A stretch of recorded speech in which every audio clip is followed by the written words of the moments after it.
கேட்குறத நிறுத்து அப்படின்னு சொல்லிட்டு நான் எதை கேட்டுக்கொண்டிருந்தேனோ அதை குறித்து ஜெபிக்க வேண்டாம் என்று என்னை ஸ்டாப் பண்ணிட்டார். நான் என்னதான் ஜெபிக்கணும்னு கேட்டபோது, மகனே நீ இன்னும் என்ன நீ அறியணும், இப்பொழுது எனக்கு நெருக்கமாக நீ ஜீவிப்பது போல இன்னும் நெருக்கமாக ஜீவிக்கணும், அதற்காக சில காரியங்களை நான் உனக்கு கற்றுக் கொடுக்க தீர்மானித்திருக்கிறேன், கற்றுக்கொள் என்று சொல்லி இறைவனுடைய திருப்பாதத்திலே நான் ஜெபிக்க ஆரம்பித்தேன். 15 அம்சங்கள் ஆண்டவர் இயேசுவை பற்றி 15 காரியங்களை ஆண்டவர் எனக்கு கற்றுக் கொடுத்தார். 3 நாள் ஆச்சு. அதுக்கு ஒரு காரியத்தை அறிந்து கொள்வதற்கு 3/4 மணி நேரம் ஜெபிக்க வேண்டியதாக இருந்தது, 1 மணி நேரம் ஜெபிக்க வேண்டியதாக இருந்தது. மறைவான காரியங்களை வெளிச்சத்துக்கு கொண்டு வரும்படியாக நான் காத்திருக்க வேண்டியதாக இருந்தது. வேதத்திலே ஆண்டவர் இயேசு குறித்து வசனங்கள் நமக்கு சொல்லுகிறது. அதுவும் அந்த பட்டியலில் 15. ஆனால் கடைசியாக இதெல்லாம் கர்த்தர் எனக்கு நினைவுபடுத்தி பேசிக்கொண்டே இருக்கும்போது, இவ்வளவுதானா என்று நான் அவரிடத்தில் கேட்கும்போது, ஆண்டவர் வெளிப்பாட்டின் மூலமாக சில காரியங்களை ஆண்டவர் எனக்கு வெளிப்படுத்தினார்.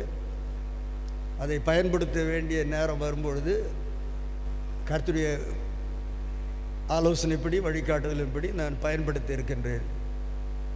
இன்றைய செய்திக்காக நான் காத்திருந்த போது உடனே உனக்கு வெளிப்படுத்தின அந்த காரியத்திலிருந்து ஒன்றை நீ பிரசங்கமாக செய்ய வேண்டும் என்று இன்று ஓய்வு நாளுக்காக ஜெபித்த பொழுது கர்த்தர் அந்த வழிகாட்டுதலை ஆலோசனைக்கு கொடுத்தார். அதன்படி உங்களுக்கு முன்பாக வாசிக்கட்ட வேத பகுதியை நீங்கள் அறிந்திருக்கின்றீர்கள். ஜெபம் செய்வோம். அன்பின் பரலோக தந்தையே, நாங்கள் ஆவிக்குரிய நிலையில் இன்றைக்கு இருப்பது போல நாளை இராதபடி ஒரு விருத்தியை, அபிவிருத்தியை, வளர்ச்சியை எங்களிலே நீர் கொண்டு வர, அதை நிலைநாட்ட, அதன் வழியாக நாங்கள் இன்னும் உம்மை அதிகமாக அறிய, உம்மை நெருங்கி சேர, உம்மோடு கூட ஒரு ஆழ்ந்த அசைக்க முடியாத ஒரு உறவை நாங்கள் கொண்டு இந்த உலகத்தில் உமக்காக பிரகாசிக்க, ஜொலிக்க எங்களை அழைத்த நோக்கம் எங்கள் வாழ்க்கையிலே நிறைவேறும்படியாக கர்த்தர் இந்த நாளிலும் நீர் கிரியை செய்யும்படியாக ஜெபிக்கிறோம்.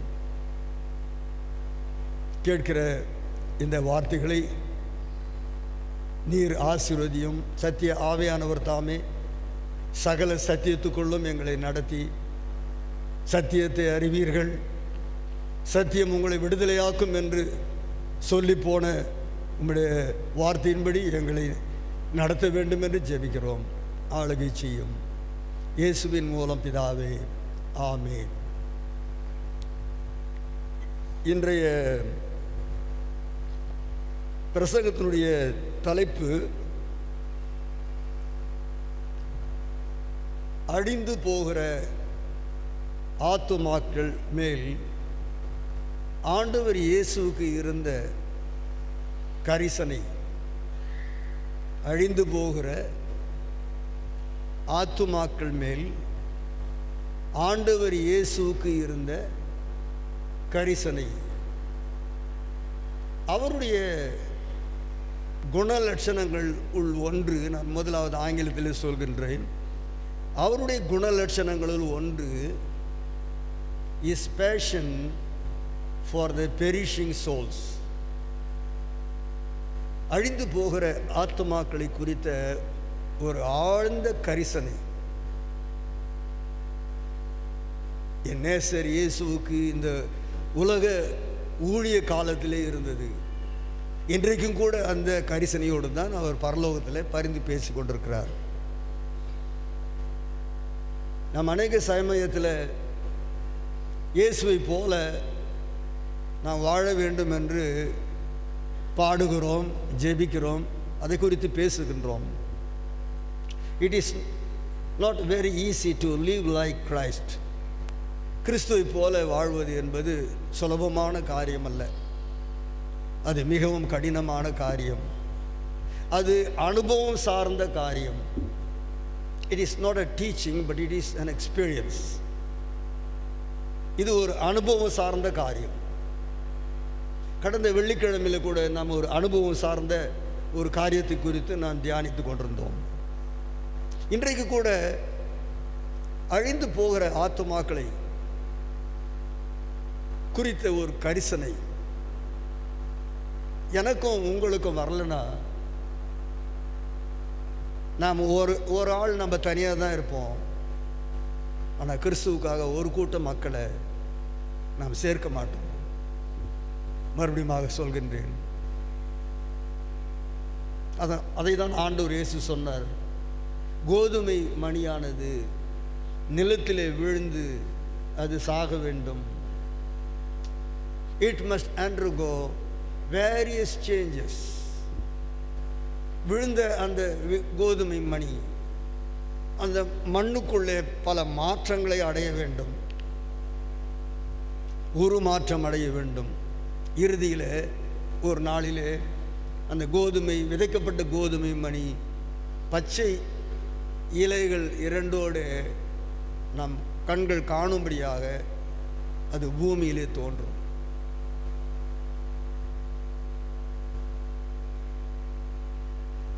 கோதுமை மணியானது சாக வேண்டும். அதற்காக தானே என் நேசர் இயேசு செத்தார். அவர் தன்னுடைய இன்னுயிரை இந்த உலகத்துக்காக கொடுக்கலன்னா, பலியாக காணிக்கையாக அவர் அர்ப்பணிக்கல என்று சொன்னார். இன்று நாம் இல்லை. இன்றைக்கு உலகமெங்கிலும் கோடிக்கணக்கான தேவ ஜனங்கள் இன்றைக்கு கர்த்தரை ஆராதித்து கொண்டிருக்கிறார்கள். அது மிகவும் நல்லது. கர்த்தரை ஆராதிப்பது நல்லது. சென்ற செப்டம்பர் 11ஆம் தேதியிலிருந்து நேற்று வரைக்கும் ஒரு 11ஆம் தேதி வந்தது இல்லையா, ஜனவரி 11. எத்தனையோ நாட்கள் நம்ம தேவனுடைய ஆலயத்தில் கூடி உட்கார்ந்து கர்த்தரை துதித்து சாட்சி சொல்லி பாட்டு பாடி காணிக்க போட்டு விதவிதமான பிரசங்கியார்களெல்லாம் பார்த்து அவர்கள் மூலமாக செய்தியெல்லாம் கேட்டு நம்ம வாங்குகிறவர்களாகவே இருந்தோம். அப்போஸ்தலர் 20:35 பரிசுத்த பவுலுக்கு ஆண்டவர் என்ன வெளிப்படுத்தினார்? நீங்கள் சிந்திப்பதற்காக தான் இடைவெளியில் நான் கொஞ்சம் தாமதமாக மெதுவாக சொல்லிக் கொண்டிருக்கிறேன். அப்போஸ்தலர் 20:35 பரிசுத்த பவுலுக்கு ஒரு காரியத்தை ஆண்டவர் இயேசு கிறிஸ்து வெளிப்படுத்தினார். என்ன சொல்றாரு? வாங்குவதை பார்க்கிலும் கொடுப்பதே பாக்கியம். ஒரு பரிசுத்தவான் சொல்றாரு, ஒரு முறை கூட இந்த உலகத்தில் இந்த அன்பின் செய்தியை கேளாதவர்கள் இருக்கும்போது நீங்க 2 முறை கேட்கறதுல என்ன தர்மம் இருக்கிறது என்று ஒரு தேவ மனுஷன் எழுதியிருக்கின்றார். இன்னும் கூட இந்த உலகத்தில் ஒரு முறை கூட ஆண்டவர் இயேசு கிறிஸ்துவ மக்கள் கேளாதவர்கள் இந்த கோடிக்கணக்கான மக்கள் இருக்கின்றார்கள், லட்சக்கணக்கான மக்கள் இருக்கின்றார்கள். அப்படி இருக்கும்போது நீங்களும் நானும் திரும்ப திரும்ப திரும்ப சராசரியாக வாரத்துக்கு 3 முறை, மாதத்துக்கு 12 முறை, அது இல்லாமல் ஸ்பெஷல் மீட்டிங்கு, ஸ்தோத்திர கூட்டங்கள், ஸ்தோத்திர ஆராதனைகள், அது ஆலயத்தில் கூடி வந்து அவரை ஆராதிப்பது தப்பில்லை. ஆனால் நம்ம எவ்வளவு ஆலயத்தில் கூடி கர்த்தரை ஆராதிக்கின்றோமோ அப்படி என்ன அர்த்தம்? இங்கே வந்து நாம் கர்த்தருடைய ஈவை பெற்றுக்கொள்கிறோம், கர்த்தருடைய வல்லமையை பெற்றுக்கொள்கிறோம், கர்த்தருடைய கிருபைகளை பெற்றுக்கொள்கிறோம், கர்த்தருடைய வரங்களை நாம் பெற்றுக்கொள்கிறோம், கர்த்தருடைய வசனத்தை நாம் பெற்றுக்கொள்கிறோம். ஆண்டவர் நம்மை சார்ஜ் பண்ணுறாரு. அது வேறு வார்த்தையில் சொன்னால், நான் இப்பொழுது சொல்லிக் கொண்டிருக்கிறபடி, இந்த நாட்களில் சொல்லிக் கொண்டிருக்கிறபடி, எனக்கும் என் மேலும் உங்கள் மேலும் ஆண்டவர் முதலீடு செய்து கொண்டே இருக்கின்றார். Let me put in English. He is investing crores and crores worth of his properties. என் மேலும் உங்கள் மேலும் கோடிக்கணக்கான செல்வத்தை நம்ம மேலே அவர் முதலீடு செய்து கொண்டே இருக்கிறாரு. இது குறித்து நம்ம ஒரு நாளைக்கு கணக்கு கொடுக்கணும்.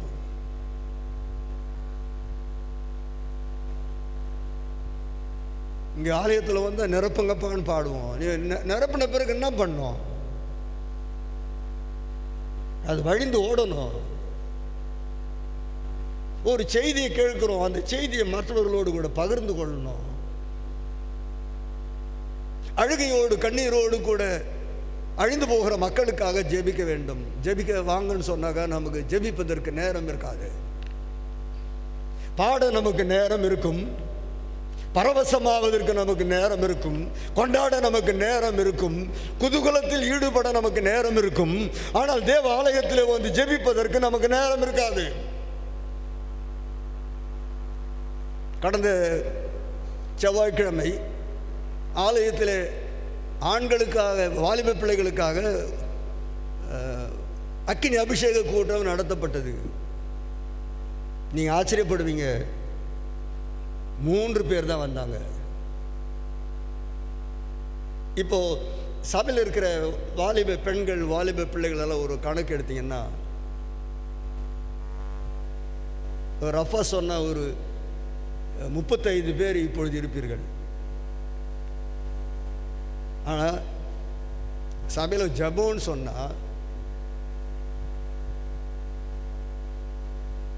சபையில் ஜபோன்னு சொன்னால், நான் உங்களை வெள்ளிக்கிழமை உங்களை பார்க்கல, அதுக்கு முந்தின ஒரு சமயத்தில் உங்களை பார்க்கல, நான் ஒரு குறிப்பிட்ட நபரை பேர் சொல்லாமல் கை காட்டி கொண்டிருக்கிறேன். We don't have interest to pray. We don't have interest to unite us in prayer. நமக்கு ஜெபிக்கிறதுல நமக்கு விருப்பம் இல்லை.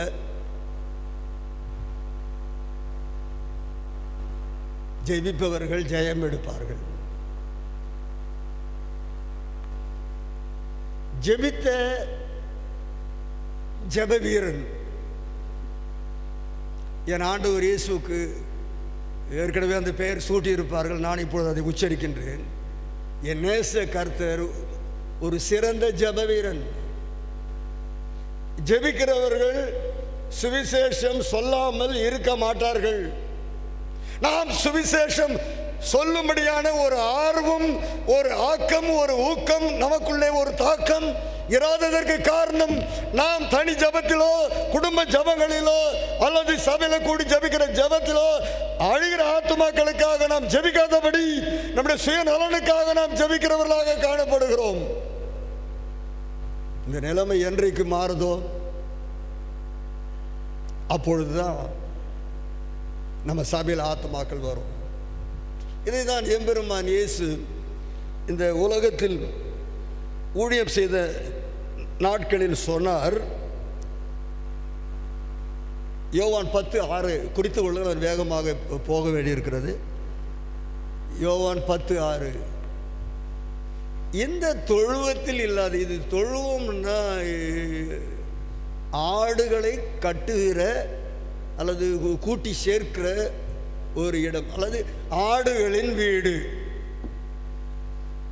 அதுதான் எனக்கும் உங்களுக்கும் ஜப வீடு, தேவனுடைய ஆலயம். கொஞ்சம் நம்ம ஒவ்வொருவரும் ஆண்டவர் இயேசு சொன்னதை கொஞ்சம் திருப்பி சொல்லுவோமா? நீங்கள் சத்தமாக சொல்ல வேணாம், உட்கார்ந்துக்கிற இடத்துல கொஞ்சம் மனசில் சொல்லுங்கள். நான் இல்லாமல் இந்த ஆலயத்தில் என் மூலமாக அநேக ஆத்துமாக்கள் வர வேண்டும்.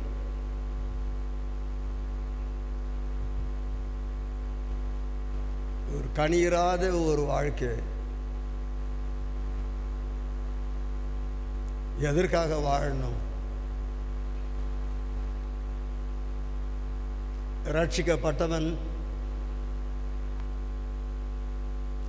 மற்றவர்களை ரட்சிப்புக்குள் நடத்துவான். இன்றைக்கு தேவ ஜனங்கள் மத்தியில்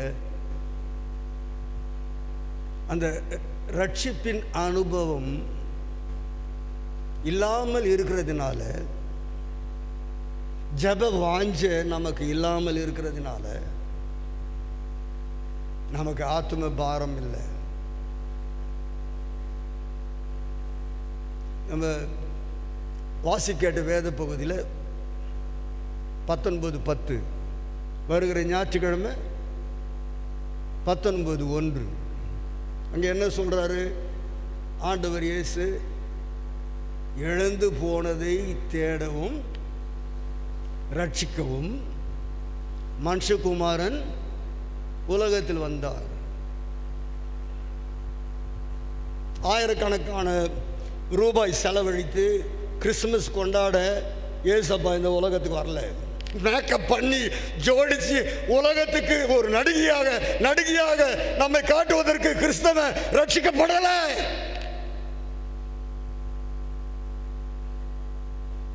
நம்மை நாமே கெடுத்து கொண்டிருக்கிறோம். அவருக்கு கெட்ட பேரை வருவித்து கொண்டிருக்கின்றோம். நம்ம நினச்சிட்டு இருக்கிறோம், நல்லா இருக்கிறேன், நான் அழகாக இருக்கிறேன். எத்தனை ஆயிரம் மிஷனரி காணிக்கை கொடுக்க வேண்டும் என்று சொல்ல வேண்டியிருக்கிறது. ஆனால் எத்தனை ஆயிரம்னா நாட் 1, 2, 3,000. we spent 10,000, 20, 30, 40, 50,000. நம்ம ஆனுவல் கிறிஸ்மஸ் பட்ஜெட்டில் இப்படி இவ்வளோ அளவுக்கு போகிற மாதிரி இருக்கு. ஆனால் அழிந்து போகிற ஆத்துமாக்களுக்காக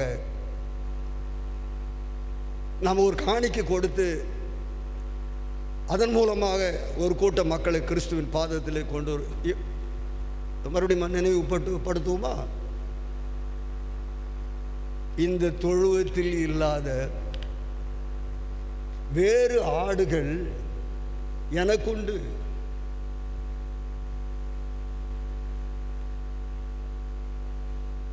நம்ம வாரம் பார்த்த முகத்தையே பார்க்கிறோம். வேணுமானா சபைக்குள்ளே வந்து கூட நம்ம ஒருத்தரை பார்த்துக்கிட்டு இருப்போம்.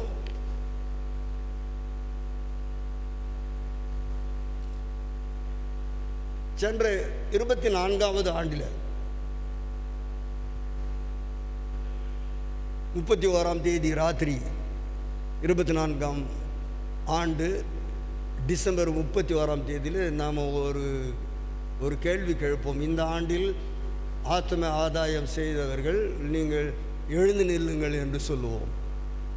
அப்பொழுது என்ன செய்வார்கள்? ஆதாயம் செய்தவர்களும் ஆதாயம் செய்யப்பட்டவர்களும் எழுந்து நிற்பார்கள். இந்த சென்ற ஆண்டு, அதாவது டிசம்பர் 31ஆம் தேதி யாராவது எழுந்து நின்னாங்களா? அக்கா, உங்களை தான் கேட்குறேன். யாரும் எழுந்து நிற்கல. ஆனால் எத்தனை கூட்டம், எத்தனை பாடல்,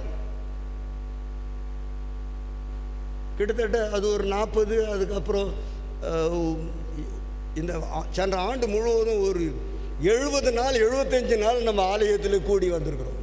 நான் சொல்வது ஞாயிறு ஆராதனை இல்லாமல், உபவாச ஜப கூட்டம் இல்லாமல், அது வேறு நிகழ்ச்சிகள் இல்லாமல், மற்ற நேரத்தில் எக்ஸ்ட்ரா ப்ரோக்ராம்ஸ் மாத்திரம் சபையில் கூடி நாம் கர்த்தருடைய பாதத்தில் நேரத்தை செலவழித்திருக்கிறோம். நாம் அந்த நேரத்தில் 10ல் 1 பங்காகிலும் தெருவாக சென்று நமக்கு அருமையானவர்களோடு, நம்ம கூட வேலை செய்கிறவர்களோடு, அழிந்து போகிற மக்களுக்காக நாம் அப்படி செய்ய வேண்டியதென்றால் என்ன செய்ய வேண்டும்? கர்த்தருடைய வழிகாட்டுதல் இப்படி செய்ய வேண்டும். அப்போஸ்தலர் நடபடிகளில் பிலிப்பு என்கிற ஒரு தேவ மனுஷன் கர்த்தருடைய ஆவியானவருடைய சத்தத்தை கேட்டான். He was not an apostle nor a pastor.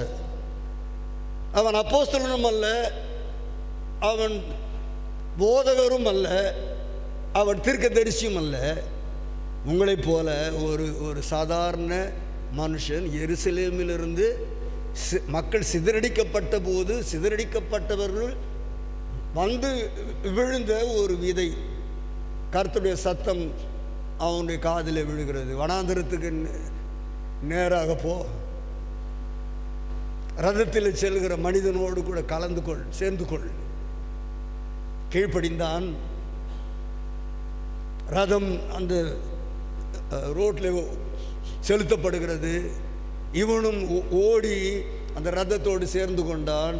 ரதத்தினுடைய சக்கரம் சுழல சுழல இவனுடைய வலது காலம் இடது காலம் சுழன்று கொண்டே இருந்தது.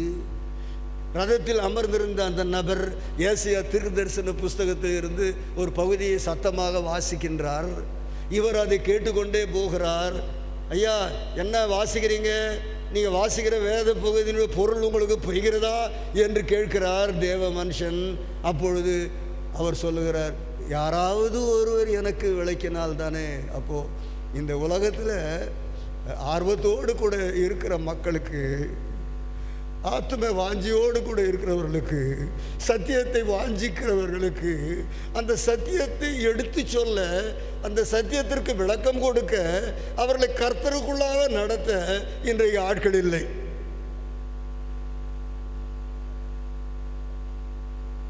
வாங்க என்னோடு கூட ரதத்தில் உட்கார்ந்து கொள்ளுங்கள் என்று அந்த முக்கியமான அதிகாரி அழைத்தார். இந்த தேவ மனுஷன் பிலிப் அந்த ரதத்தில் ஏறி உட்கார்ந்து கொண்டார்.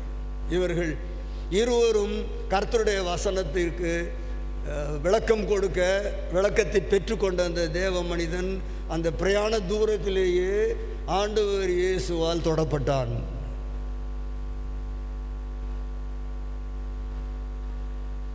ரட்சிக்கப்பட்டான். பாவ உணர்வு அவனுக்குள்ளே வந்தது.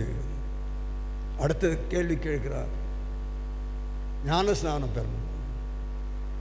அப்போ within a short span of time everything was done because of the guidance of the Holy Spirit.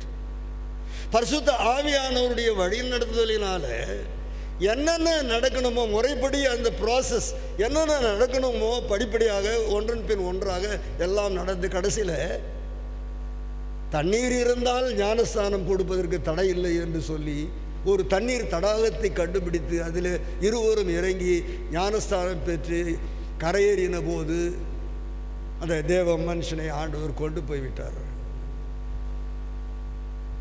இந்த 12ஆம் தேதி இந்த ஜனவரி மாதம் உங்களை பார்த்து இந்த கேள்வியை நான் கேட்கிறேன். இது போன்ற அனுபவம் உங்கள் வாழ்க்கையில் எப்பொழுதாயிலும் நீங்கள் சந்தித்தது உண்டா? தேவையோடு கூட இருக்கிற மக்களுக்கு அவர்களை தேடி கர்த்தருடைய ஆவியானவருடைய உந்துதலின்படி அல்லது உங்களுக்குள்ள ஏற்கனவே அவர் கொடுத்திருக்கிற அந்த அந்த தீ, அந்த தாகம், ஆத்ம ஆதாய பசி உங்களுக்கு இருந்து யாரையாயிலும் கர்த்தருக்குள்ள நீங்கள் வழிநடத்தியிருக்கிறீர்களா? இழந்து போனதை தேடி இறைவன் வந்தார் என்று வேதம் சொல்கிறது. அந்த தலைப்பில் நம்முடைய திருச்சபையின் மூலமாக ஒரு கைப்பிரதி பர்னபாஸ் அண்ணன் தான் அப்போது பிரஸ் வச்சிருந்தார். அதில் அடித்து கொடுத்தாரு.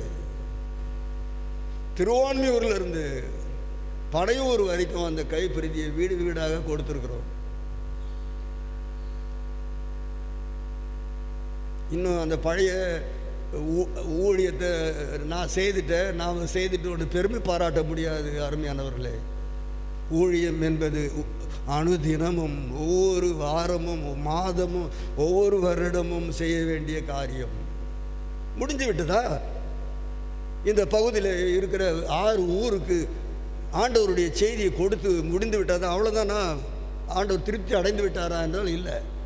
அதுக்கப்புறம் இந்த ஒவ்வொரு ஊர்லேயும் நம்ம ஆண்டவர் இயேசுடைய வாழ்க்கை வரலாறை உள்ளடக்கிய படங்களை நான் ஒவ்வொரு ஊர்லேயும் போட்டோம்.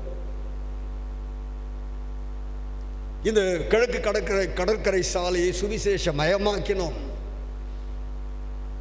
அநேகர் ஆண்டவருடைய அன்பின் செய்தியை கேட்டார்கள். சிலர் அதை விசுவாசித்து ஏற்றுக்கொண்டு ஆலயத்துக்கு வந்தார்கள். இது ஒரு தொடர்ச்சியான அனுபவம். இது ஒரு தொடர்ச்சியான அனுபவம். அந்த தொடர்ச்சியான அனுபவத்தை நாம் பெற்றுக்கொள்ளும்படியாக கர்த்தர் நம்மை அழைக்கின்றார். செய்தியினுடைய தலைப்பு அழிகிற ஆத்துமாக்களை குறித்த ஆழ்ந்த கரிசனை. கொஞ்ச நேரத்துக்கு ஒரு பாட்டு பாடணும். ஆத்தும பாரம் எனக்கு தாங்கும்னு சொல்லி நம்ம ஜெபம் பண்ணணும். அது ஒரு பாட்டுக்காக பாடணும். நம்ம செய்திக்காக கர்த்தர் நம்மை ஆயத்தப்படுத்தும்படியாக அந்த பாடலை பாடணும். பின்னணியில் பாடுகிறவர்களைப் போல நீங்கள் எல்லாரும் வாயாசித்தீர்கள். முன்னணியில் இருந்தவர்கள் மைக்கில் சிறப்பாக பாடினார்கள். அந்த ஆத்ம பாரத்தை எனக்கு தாங்கன்னு சொல்லி நம்ம ஒரு ஜப பாடலாக அதை பாடும் பொழுது கர்த்தருடைய ஆவியானவர் நமக்குள்ளே கொழுந்து விட்டு எரிகிற அந்த அக்கினியானவர் ஆத்ம பாரத்தை நமக்கு கொடுத்து அழிந்து போகிற ஆத்மாக்களுக்காக கண்ணீர் விட்டு அந்த பாடலில் ஒரு வரியை நான் பாடினோம். நம்ம திறப்பிலே வாசலில் நிற்கணும், சுவரை அடைக்கணும். மோசே ஜெபித்த ஜபம், தீர்க்கதரிசிகள் செய்ய வேண்டிய ஊழியத்தை சொல்லி போன சத்தியங்கள் எல்லாம் அந்த பாடலிலே அடங்கி இருக்கிறது. ஒரு 3 காரியங்களை குறித்து இன்றைக்கு நாம் வேகமாக தியானிக்க இருக்கின்றோம். முதலாவதாக, நம் ஆண்டவர் இயேசு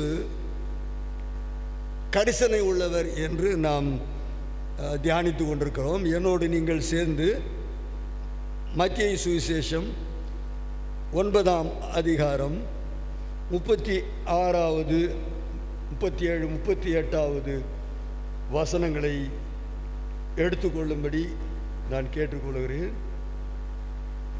மத்தேயு 9:35 நான் வாசிக்கின்றேன்.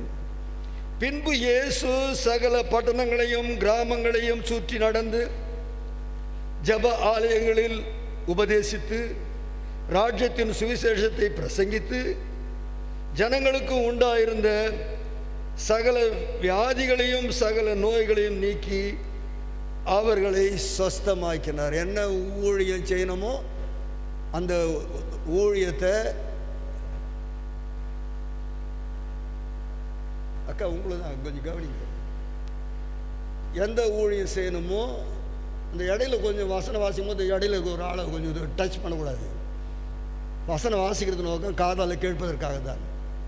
நான் அப்படி செய்கிறவர்களை நான் கடுமையாக எச்சரிக்கிறேன். மறுபடியும் அந்த வசனத்தை நான் வாசிக்கிறேன். இயேசு சகல பட்டணங்களையும் கிராமங்களையும் சுற்றி திரிந்து ஜப ஆலயங்களில் உபதேசித்து ஜனங்களுக்கு உண்டாயிருந்த சகல வியாதிகளையும் நோய்களையும் நீக்கி அவர்களை சொஸ்தமாக்கினார். பட்டி தொட்டி எல்லாம் நடந்து சென்றார். தேவஜனங்கள் கூடுகிற ஆலயத்திலே பிரசங்கம் பண்ணினார். ராஜ்யத்தின் சுவிசேஷத்தை மக்களுக்கு பிரசங்கித்தார்.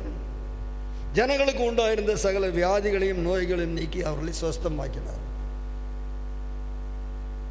இது ஆண்டவர் செய்த ஊழியத்தினுடைய விளக்கம். இந்த மக்களெல்லாம் கூடி வரும்போது அந்த மக்களை அவர் பார்க்கின்றார். நான் நேற்று ஒரு ஆறுதல் ஜப கூட்டத்துக்கு சென்றிருந்தேன். அந்த வீட்டு வாசலில் உட்கார்ந்திருந்த என்னை ஒரு சிறுவன் அணுகினான். அவனுக்கு வயது ஒரு 3 அல்லது 4 வயசு இருக்கும். அவன் என்னை பார்த்து ஒரு கேள்வி கேட்டான். என்ன நீங்கள் சின்னதாக ஆயிட்டீங்கன்னு கேட்டான்.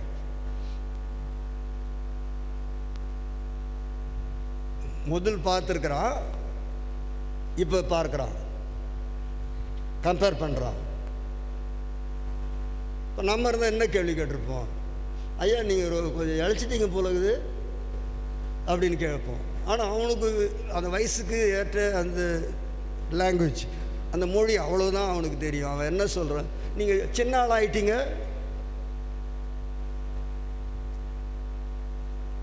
What I want to emphasize, even the small child aged 3.5 is observing, understanding and making comments. 3 வயது சிறுவன் அவன் கவனிக்கின்றான், வித்தியாசத்தை புரிந்து கொள்கிறான், அதை குறித்து அவன் விமர்சிக்கின்றான். எனக்கு மிகவும் ஆச்சரியமாக இருந்தது. அப்படி என்றால் என்ன அர்த்தம்? இதற்கு முன்பாக பார்த்த ஆள் வேற, இப்போ வேற மாதிரி இருக்காரு அப்படின்னு. ஆண்டவர் இயேசுவுக்கு அப்படிப்பட்ட பண்பு தான் இருந்தது. அதனால தான் ஆண்டவர் இயேசு என்ன சொன்னார்? ஒரு சிறு பிள்ளையை அவர்களுக்கு முன்பாக நிறுத்தி, இந்த சிறு பிள்ளையை போல் ஒருவன் மாறாவிட்டால் தேவனுடைய ராஜ்யத்தில் பிரவேசிக்க மாட்டான் என்று உங்களுக்கு சொல்லுகிறேன் என்று ஆண்டவர் இயேசு சொன்னார். இங்கே நாம் பார்க்கும்போது ஆண்டவர் இயேசு 36வது வசனம், அவர் திரளான ஜனங்களை கண்டபோது அவர்கள் மேய்ப்பனில்லாத ஆடுகளைப் போல தோய்ந்து போனவர்களும் சிதறடிக்கப்பட்டவர்களுமாய் இருந்தபடியால் அவர்கள் மேல் மனதுருகினார். ஜபம், பரிசுத்த ஆவியின் அபிஷேகம் நம்மை ஆத்ம ஆதாயம் செய்யும்படியாக நம்மை உந்தி தள்ளும். பிலிப்பு பக்தனுடைய ஆத்ம ஆதாயத்தை குறித்து நாம் ஏற்கனவே பார்த்து விட்டோம். இங்கே ஆண்டவர் இயேசுவிலே காணப்பட்டது, இந்த திரளான ஜனங்களை அவர் பார்த்தபோது அவர்கள் மேல் அவர் மனதுருகினார். The virtue of compassion, மனதுருக்கம் என்கிற அந்த நற்பண்பு ஆண்டவர் இயேசு கிறிஸ்துவிலே பொங்கிக் கொண்டிருந்தது. இது எனக்கும் உங்களுக்கும் இருக்க வேண்டிய ஆவிக்குரிய நற்பண்பு. என்ன பண்பு? நிலை தவறி போய் கொண்டிருக்கிற மக்களை பார்க்கும்போது அவர்கள் எப்படி இருந்தாங்களா? சிதறடிக்கப்பட்ட ஆடுகளைப் போல. அதுக்கப்புறம் 3 காரியங்கள் அங்கு சொல்லப்பட்டிருக்கிறது. அவர்கள் தோய்ந்து போனவர்களும் மேய்ப்பனில்லாத ஆடுகளைப் போல. அப்போ ஆடுகள் இருக்கிறது, ஆனால் அதற்கு தலைவன் இல்லை. ஆடுகளுக்கு வழிகாட்டி இல்லை. தோய்ந்து போயிருக்கிற அந்த ஆடுகளை மேய்ப்பதற்கு மேய்ப்பன் இல்லை. அந்த ஆடுகள் எல்லாம் சிதறி இருக்கிறது. அல்லது வேற வார்த்தையில் சொன்னால், the society where we are living in is lawless.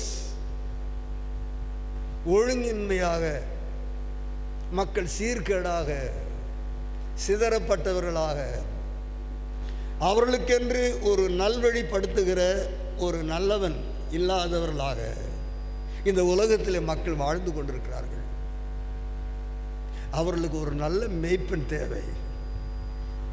அவர்களுக்கு ஒரு நல்ல மேய்ப்பன் தேவை.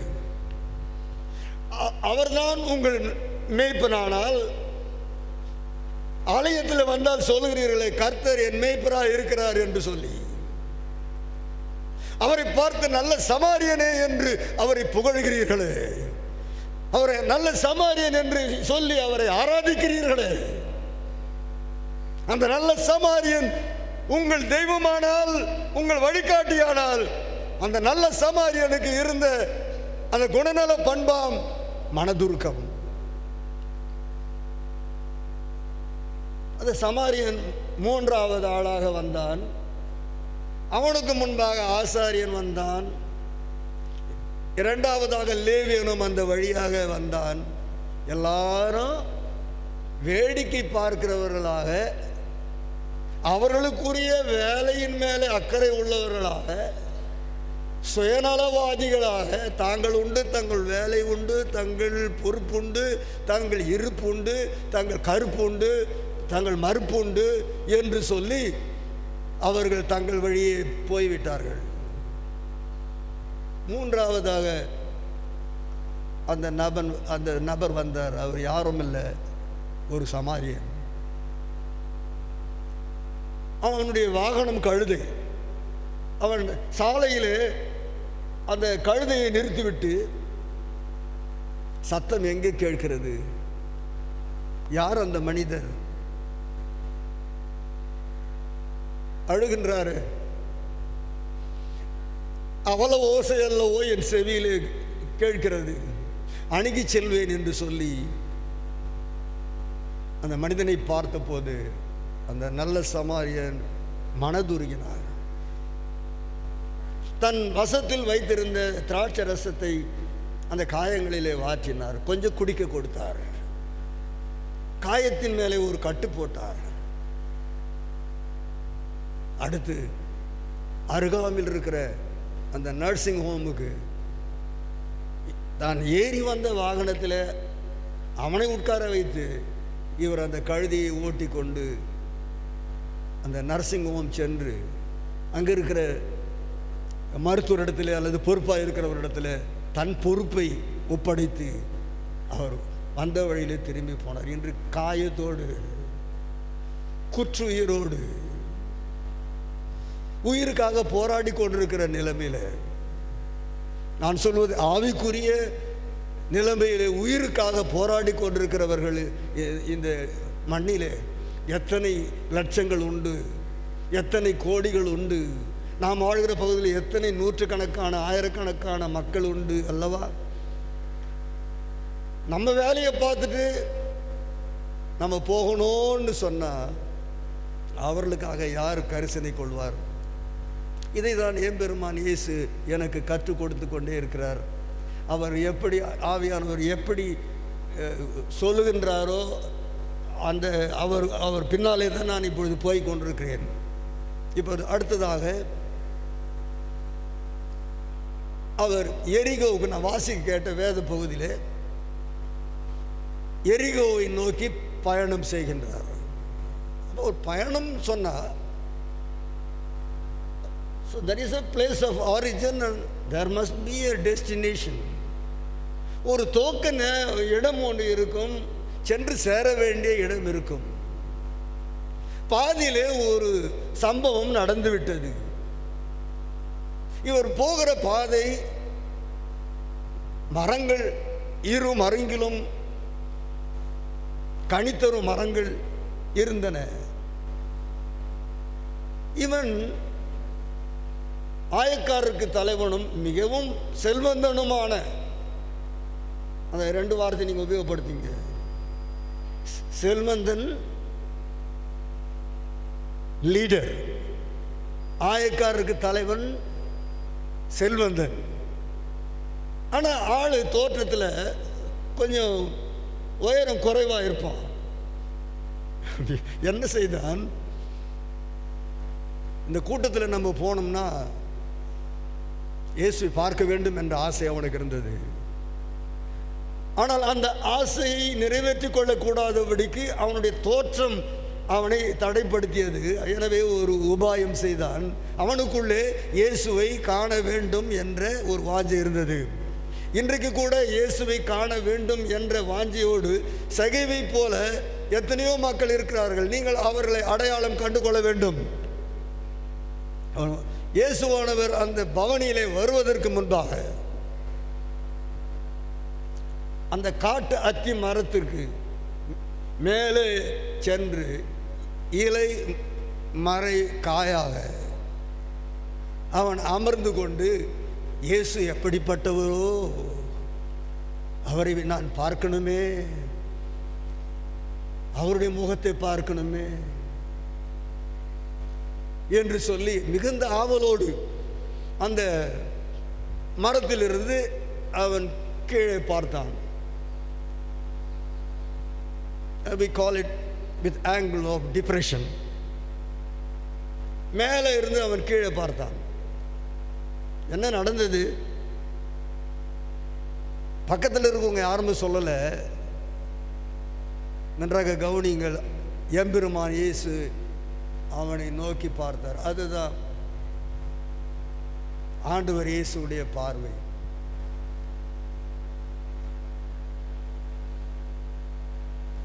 இயேசு என்றதுமே எனக்கோர் இன்பம் பிறக்குதம்மா,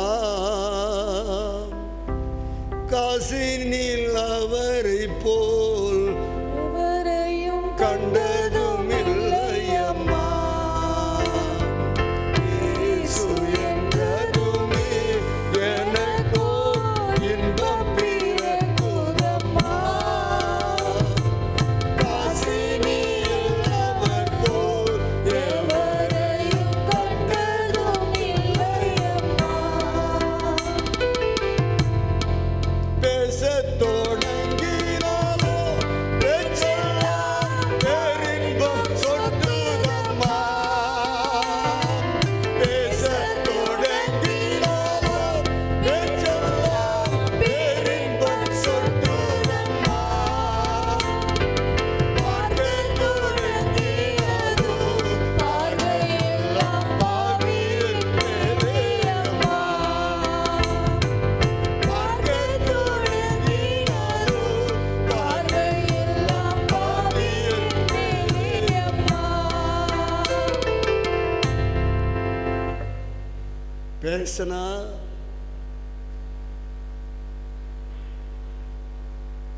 பேர் அன்பு வெளிப்படக்கூடிய வார்த்தைகள், கேட்போருடைய உள்ளத்தின் காயங்களை ஆற்றக்கூடிய சொற்கள். அங்கே இந்த பாடலை எழுதிய அந்த நபர் இப்படி பாடியிருக்கிறார்கள். அவர் பார்த்தார்னா அவருடைய கண்கள் எல்லாம் பரிசுத்தவான்கள் மேலே இல்லை, பாவிகள் மேலே, பாவி என் மேலே.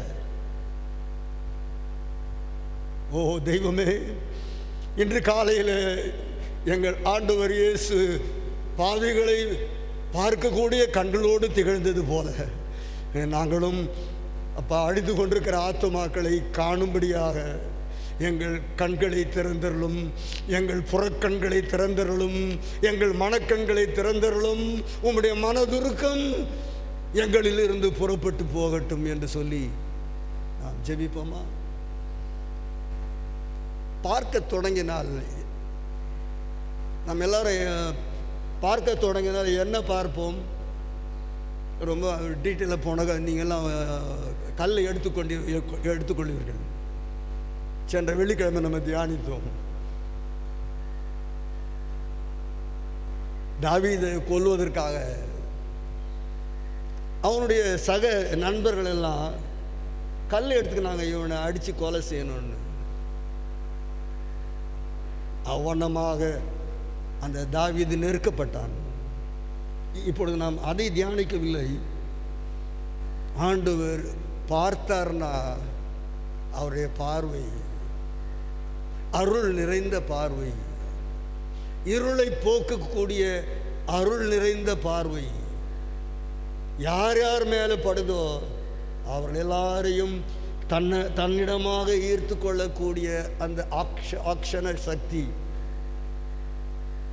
the power of attracting people through his vision, அவருடைய காட்சியின் மூலமாக, அவருடைய பார்வையின் மூலமாக பொல்லாங்கானையும் சீர்கட்டவனையும் நரகத்துக்கு போகிறவனையும் அவருடைய இரக்கம் நிறைந்த கண்கள் நோக்கி பார்க்கும்போது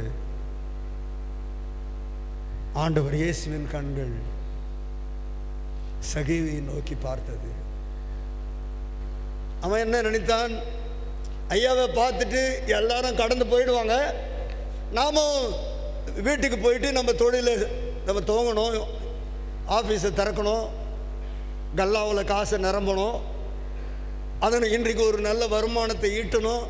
நம்ம யோசிக்கிற மாதிரி தான் அவனை யோசித்துரும். ஆனால் அவன் எண்ணத்தை ஆண்டவர் நிறைவேற்றலை. அவனை பார்த்து வருவான். நோக்கி பார்த்த அவருடைய கண்கள், இயேசுவை நோக்கி பார்த்த அவருடைய கண்களில் அவருடைய வாயிலிருந்து வார்த்தை புறப்பட்டது, சகேவே, come down, I am going to live in your house. சகேவே, இறங்கி வா, நான் உன் வீட்டில் தங்க வேண்டும். அவன் வேகமாக இறங்கி வந்தான். இயேசுவை அன்போடு அழைத்து கொண்டு போனான். விருந்து வைத்தான். நண்பர்களை, அயலகத்தாரை எல்லாம் கூட்டி சேர்த்தான். ஆண்டவர் இயேசு அந்த வீட்டுக்குள்ளே வந்த உடனே அவன் உள்ளம் தொடப்பட்டது. அவருடைய கண்கள் மாத்திரமல்ல, இஸ் வெரி பிரசன்ஸ். அவர் அந்த வீட்டுக்கு வந்த உடனே அந்த தெய்வீக பிரசன்னம், கிறிஸ்துவில் காணப்பட்ட பரிசுத்த ஆவியின் வல்லமை அவரிலிருந்து வெளிப்பட்டது. அவன் உணர்த்தப்பட்டான், பாவ அறிக்கை செய்தான். ஆண்டவர் இயேசுவும் அறிக்கை செய்தார், இவன் ஆபிரகாமின் குமாரனாக இருக்கிறார். முக்கியமான வார்த்தை, முதல் குறிப்பு, வீட்டுக்கு ரட்சிப்பு வருகிறது. Salvation must come to the house, to the family. அப்போ சகேயு மாத்திரம் அவர் தனித்து சொல்லலை. என்ன சொல்றாரு? இந்த வீட்டுக்கு, இன்றைக்கு இந்த வீட்டுக்கு, இன்றைக்கு எந்த வீட்டுக்கு ரட்சிப்பு வந்தது? சும்மா இழுப்பறியெல்லாம் இல்லை. He was so keen and certain in bringing about salvation to the house of Zacchaeus. சகேயுடைய வீட்டுக்கு இன்றைக்கு இப்பொழுது ரட்சிப்பு வந்தது. இது ஊரோட உலகத்தோடு முடிந்து விடுகிற ஒரு சத்தியம் அல்ல. அடுத்த வரியில் எம்பெருமான் இயேசு சொல்கின்றார், இவனும் ஆபிரகாமின் குமாரனாக இருக்கிறான். He declared that Zacchaeus is eligible to live in heaven. பரலோக ராஜ்யத்தில் வாழக்கூடிய அந்த பாக்கியத்தை பெற்றுக்கொண்டான் சகேயு என்று ஆண்டவர் இயேசு அன்றைக்கு வாக்கு கொடுத்தார். இரண்டாவது குறிப்பாக நாம் செல்ல வேண்டியது,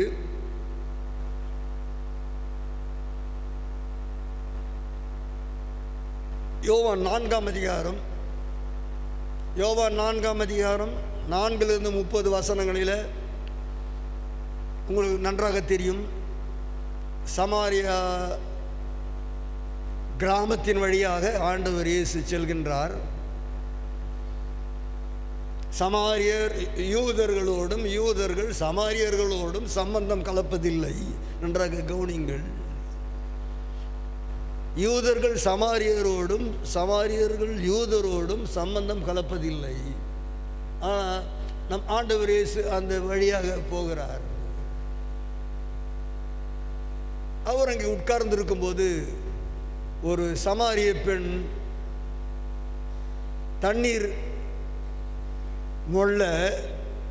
கொள்ள அந்த யாக்கோபின் கிணற்றண்டைக்கு வருகிறாள். இயேசு கொடுத்தாரே கிணற்றில் இல்லா நீர், இயேசு கொடுத்தாரே கிணற்றில் இல்லா நீர், மாதுவோடு சென்றாள் அழைத்து கொண்டு வந்தாள் மற்றொரு நித்திய ஜீவ தண்ணீர் வாழ்க்கைக்கு. இயேசு கொடுத்தாரே கிணற்றில் இல்லா நீர், இயேசு கொடுத்தாரே கிணற்றில் இல்லா நீர், மாதுவோடு சென்றாள் அழைத்து கொண்டு வந்தாள் மற்றொரு நித்திய ஜீவ தண்ணீர் வாழ்க்கைக்கு. தண்ணீர் தா என்று அந்த தங்கையை கேட்டார் தரணியை மீட்க வந்த இரட்சகர் இயேசு. அப்பொழுது அவள் இந்த வேறுபாட்டை சொன்னாள்.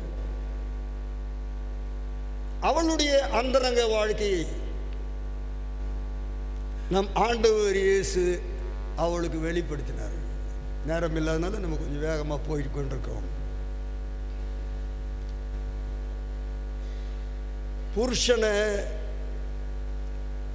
அழைத்து கொண்டு வான்னு சொன்னார்.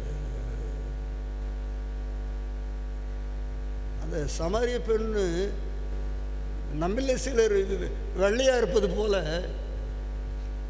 வெள்ளையா இருந்திருப்பாளோ. உடனே அவள் முகத்தில் கள்ளம் பட்டது, முகம் மாறியது. நீங்க கேட்குற மாதிரி எனக்கு யாரும் இல்லையா, நீ சரியா சொன்ன என்று சொல்லி அவளுடைய பின்னணியை ஆண்டவர் இயேசு எடுத்து சொல்றாரு. ஒரு ஆத்துமாக்களை நாம் ஆதாயப்படுத்தணும்னு சொன்னால் எனக்கு உங்களுக்கும் ஒரு வெளிப்பாடு பெற்றுக்கொண்ட அனுபவம் தேவை. We should have the gift of revelation. மக்களை நாம் சந்திக்கும் போது அவர்களுடைய வாழ்க்கை பின்னணியை அல்லது அவருடைய தேவைகளை அல்லது அன்றாட பிரச்சனையை இயேசப்பா உங்களுக்கு எனக்கு வெளிப்படுத்துறாரு. நீங்க அதை எடுத்து சொன்னீங்க பாருங்க, அவங்க உடனே சரண்டர் ஆயிடுவாங்க. இன்றைக்கு கிறிஸ்தவ உலகத்தில் இது இராததினால நாம் மக்களை கர்த்தருக்காக ஆதாயப்படுத்த முடியவில்லை.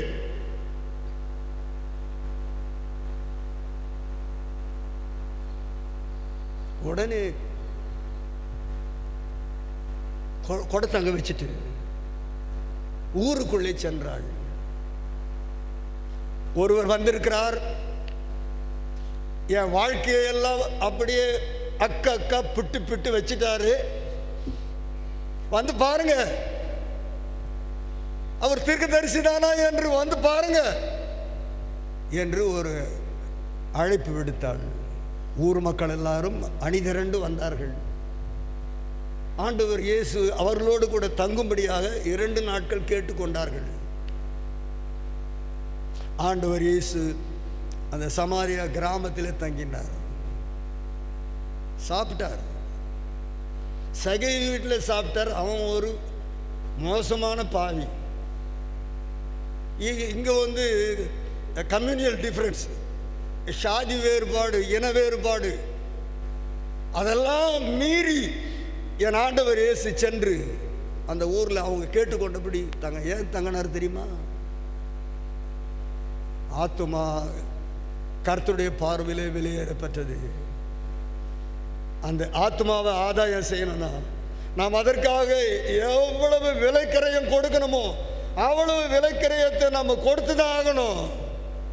நம்முடைய மேன்மையெல்லாம் துறக்கணும், நம்முடைய சாதி பெருமையெல்லாம் ஓடணும், நம்ம செல்வெல்லாம் காத்துல பறக்கணும். ஆண்டவர் இயேசுவை போல சமாரிய ஸ்திரியை ஆண்டவர் இயேசு அணுகியது போல, அந்த சமாரிய கிராமத்தார ஆண்டவர் இயேசு அணுகியது போல நாம் அணுகும்போது, 2வது குறிப்பு, கிராமங்கள் ரட்சிக்கப்படும். முதலாவது நாம் பார்த்தோம்,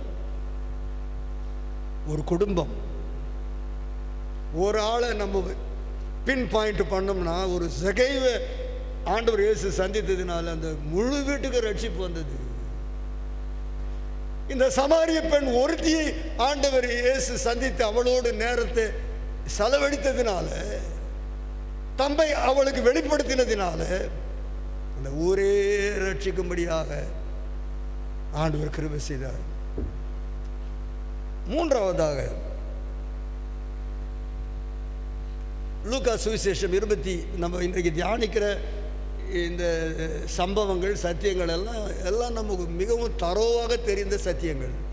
ஆனாலும் இதிலிருந்து இன்றைக்கு வெளியே கொண்டு வருகின்ற, இதிலிருந்து பூக்கிற பூக்களை நாம் காண வேண்டும், அதனுடைய மனத்தை நாம் நுகர வேண்டும். 23ஆம் அதிகாரம் லூக்கா 23. சிலுவையில் 2 கள்ளர்கள் வலது பக்கத்தில் ஒருவனும் இடது பக்கத்தில் ஒருவனுமாக, ஏசப்பாவுக்கு வலது பக்கத்தில் ஒருவனுமாக இடது பக்கத்தில் ஒருவனுமாக தொங்கிக் கொண்டிருந்தார்கள். இதெல்லாம் நம்ம குட் ஃப்ரைடே சர்வீஸில் தியானிக்கிற காரியம். இருவரும் ஆண்டவர் இயேசுவை இகழ்ந்தார்கள். நீங்கள் லூக்கா 23:39-43 வரைக்கும் குறித்து கொள்ளுங்கள். இன்னும் நீங்கள் அது நான் சொல்லலை, நீங்கள் குறித்து கொள்ளலை. 23ஆம் அதிகாரம் 39-43 வசனம் வரைக்கும் வாசிக்கும் போது எல்லாரும் இகழ்கிறாங்க. ஒரு கள்ளன் இகழ்கிறான். ஆனால் இவனோ, அவனுடைய கண்களோ இப்படி ஒரு பக்கமாக திரும்பி ஆண்டவருடைய முகத்தை பார்த்து கொண்டிருந்தது. அவனுடைய செவிகளும் அவர் சிலுவையிலே பேசிக் கொண்டிருந்த வார்த்தைகளை கேட்டுக்கொண்டிருந்தது. அவன் ஒரு ஜெபம் செய்கிறான். நீர் உம்முடைய ராஜ்யத்தில் வரும்போது என்னை நினைத்தருளும் என்று ஜெபிக்கிறான்.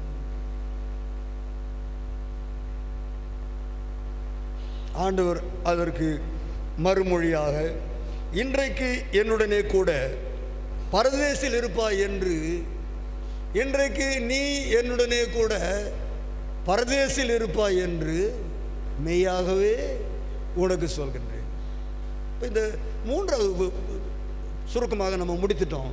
இந்த மூன்றாவது காரியம்னா, அந்த இடத்துல சூழ வந்திருந்த மக்கள், அதாவது ஆயுதம் தாங்கிய சேவகர்கள், 100 அதிபதி, இவருக்கு என்ன நடக்கும் என்று வேடிக்கை பார்க்க வந்தவர்கள், அழுகையோடு கண்ணீரோடு கூட அனுதாபப்பட்ட கூட்டத்தினர், இரத்த வெறி பிடித்த மனிதர்கள் ஒரு பக்கம், இவர் எல்லாருடைய செவிகள் கேட்கும்படியாக ஆண்டவர் இயேசு, நான் இந்த உலகத்தை உய்விக்க வந்த இரட்சகர் என்பதை அந்த வார்த்தையின் மூலமாக வெளிப்படுத்தினார். இந்த கடைசி நேரத்தில் கூட ஒரு ரட்சிப்புக்காக கெஞ்சலாமா? தன்னுடைய வேதனையின் மத்தியில் கூட அடுத்தவர்கள் ஈடேற வேண்டும் என்பதற்காக ஒரு ரட்சிப்பை குறித்து ஆண்டவர் இயேசு பேசலாமா என்று நீங்கள் கேட்டால், நாம் என்ன, ஒருவேளை நம்ம வியாதியாக இருக்கலாம், படுக்கடியான படுக்கையில் இருக்கிற வியாதியாக இருக்கலாம், செயல்பட முடியாத பலவீனத்தோடு இருக்கலாம், அல்லது பலவிதமான பிரச்சனைகளோடு கூட நாம் காணப்படலாம். பிரச்சனைகளை காட்டி நற்செய்தி அறிவிப்பதை நிறுத்தாதீர்கள். ஆண்டவர் என் நேசர் இயேசு வேதனையின் மத்தியில் அந்த சிலுவையில் தொங்கிக் கொண்டிருந்த போது, வெயில்ல வேதனையின் மத்தியில் சிலுவையில் தொங்கிக் கொண்டிருந்த போது, அந்த ஒருவனை குறித்து கரிசனை கொண்டாரு. அவனுக்கு ரட்சிப்பு தேவை, அவனுக்கு ரட்சிப்பு தேவை. He deserves a salvation because he is longing for that. He is longing for that, so that he deserves salvation. இன்றைக்கு இந்த உலகத்தில் இந்த கள்ளனை போல எத்தனையோ பேர் மிகுந்த ஆர்வத்தோடு கூட இருக்கிறார்கள். சமீபத்தில் ஒரு சகோதரி சொல்ல நான் கேள்விப்பட்டேன். இந்த வாரத்தில் தான் ஒரு வாசல் அண்டையில் ஒரு சகோதரி, ஒரு இந்து சகோதரியை போல அவர்கள் காட்சி அளித்தார்கள். அவர்கள் நம்முடைய சகோதரியை பார்த்து என்ன கேட்கிறார்கள், ஏசப்பா நினைச்சாருன்னா எல்லாம் நடந்துடும், எனக்கு சுகம் வந்துடும் என்று சொல்லி அவர்கள் அறிக்கை. ஆனால் தோற்றத்தை பார்த்தீங்கன்னா பக்கா இந்து, நெத்தியில் பொட்டு, மஞ்சள் பூசப்பட்ட முகம், வேண்டுமானால் சிவப்பு புடவை, இப்படி பலவிதமான காட்சிகளை நீங்கள் இவர்களுக்கு ரட்சிப்பு, இவர்களால் நான் சொல்வதை ஏற்றுக்கொள்வார்கள் என்று நீங்களும் நானும் நினைக்கலாம், அல்லது ஏமாந்து போகலாம். ஞாபகம் வைத்துக் கொள்ளுங்கள், நம் நிலைமை எதுவாக இருந்தாலும் நாம் அடுத்தவர்களுடைய நிலைமையை தான் நாம் நோக்கி பார்க்க வேண்டும். That denotes the sacrifice, saving souls in the midst of sufferings. நான் இந்த 70 நாள் என்று உங்களுக்கு சொன்னேன். இந்த 70 நாட்களிலே தொலைபேசியில் தொடர்பு கொண்டு அநேகர் சுகம் பெற்றிருக்கிறார்கள்.